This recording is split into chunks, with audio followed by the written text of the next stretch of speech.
Hi everyone, welcome back. I'm going to share with you today my go-to Thai curry paste recipe. This particular one is brilliant. You can freeze it in batches and just pull out a batch when you want to make a curry. Each curry batch gives you about 4 portions. So just to give you an idea, there's about 3 batches you get from this.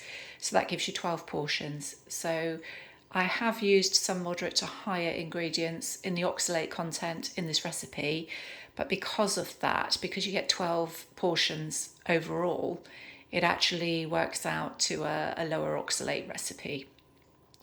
So I will show you the actual curry that I do another day. This is really just something I have that I prep beforehand and keep it in freeze and then just pull a paste out as and when I need it. I've also got a green Thai curry paste, which I do as well, and I will do a separate video on that for you. This one is sort of on the higher end of the low oxalate spectrum, whereas the green is a little bit less. But the red one is my favourite personally. There's a few more ingredients in this one. Okay, so the ingredients we're going to use, just zoom in. So we've got a roasted half red bell pepper. You can actually get these in the jars, pre-roasted. The only problem with that is you tend to get sugar and other additives in the jar as well. So this particular one I've just roasted myself. Doesn't take too long. So half a roasted red bell pepper. Now this one we've got cumin seeds and we've also got coriander seeds. I've got 2 teaspoons of coriander seeds in here and 1 teaspoon of cumin seeds. I've mixed them together because they're going to be heated up on the stove first before we actually process all of these foods. Okay, so we've got some fresh ginger, peeled and chopped. It's roughly about 2 teaspoons. And again, because you're getting so many portions out of this, it does go into sort of the moderate oxalates, but it's evened out through the recipe. We've got 2 tablespoons of tomato puree. We have 2 stalks of lemongrass chopped. We have 5 shallots chopped.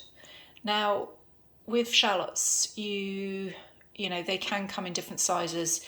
These ones I used today were actually quite large, so I've only put 3 in there. But generally it's 5 shallots, just to give you an idea of how many. We're going to use half a lime squeezed, 3 birdseye red chilies.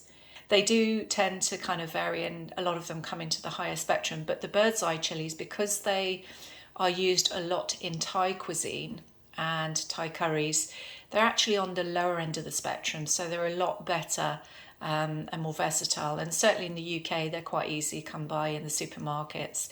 So green and the red birdseye chilies in particular are on the lower spectrum. So they're fine in this recipe, and absolutely, again, if you've got more than 1 portion in a recipe, it will again spread it out. We've also got a teaspoon of white peppercorns. Black peppercorns tend to be on the higher side, so that's why we've gone for white pepper. So white peppercorns. We've got 3 lime leaves, otherwise known as makrut or kaffir lime leaves. And we've got about 10 grams of fresh coriander and 5 garlic cloves. Okay, so that's pretty much those ingredients. The other added things we add in is about 50 mils of water and 2 teaspoons of salt.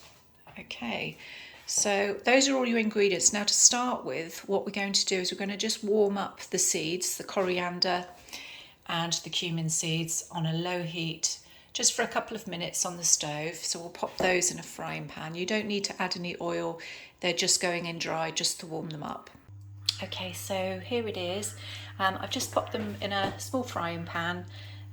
Like I said, no oil, and you're just going to heat them up, and you can actually smell them coming off the seeds. So you're just going to do that for a couple of minutes, just to toast them slightly. So we'll just leave that for a couple of minutes. Okay, so whilst that is doing, I'm just going to squeeze the lime and also just take the tops off the chilli, the green tops.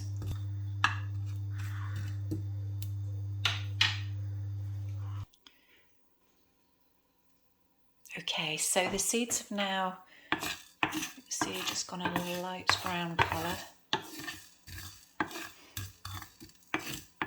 They do start smoking after a while, obviously, whilst they're toasting, but those are done now.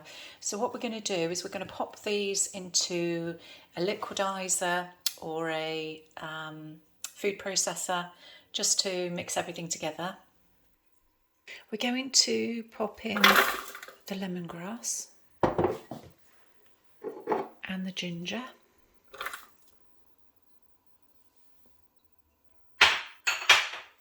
And the shallots.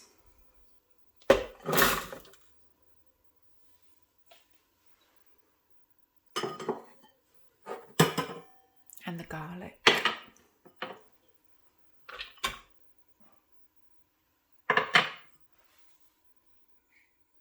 Okay, so once we pop those in, we're just going to pop the 3 birdseye red chillies. You can pop them in whole.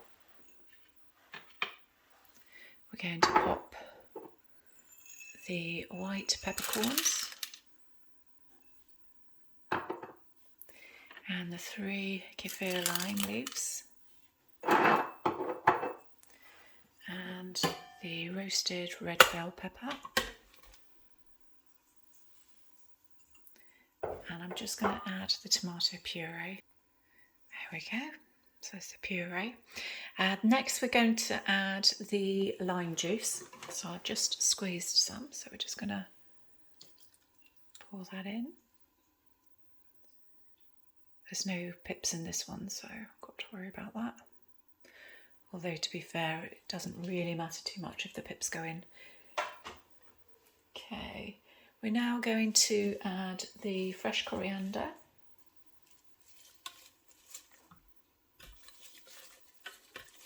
Just spread it around a bit. And then the fresh water, 50 ml. Now you might find that if it gets a bit too dry, you might need to add a bit more water, but just gauge it obviously as you process it. Right, we're going to just add the remaining salt. There we go. So what we're going to do now is we're going to food process this, and I'll put it on pause just while we do this so you can see what the consistency is.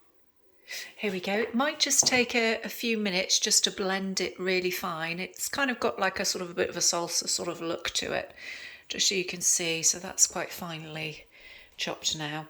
So the next stage, I'm going to pop these into batches, usually about 100 grams each. So we should get 3 out of this. So I'll just do that now.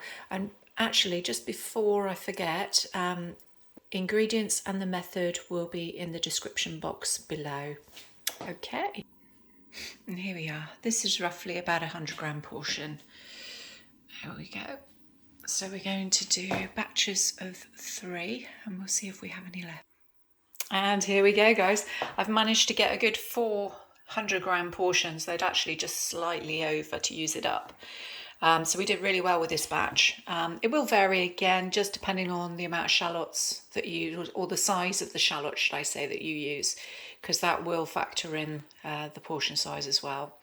I used, as I say earlier, 3 larger shallots, and yeah, they've done slightly bigger portions. So that's not a bad thing, because we can now divide it between 16 portions. So each one of these will do 4 curries. And you will make up, as I will show you in another video, when I come to do one of the Thai curries, you will make up a batch using one of these and then divide it into 4 batches of curries once you've made it. So yeah, I hope you enjoyed this. Please like, share and subscribe, and any comments below. I'd love to hear your feedback.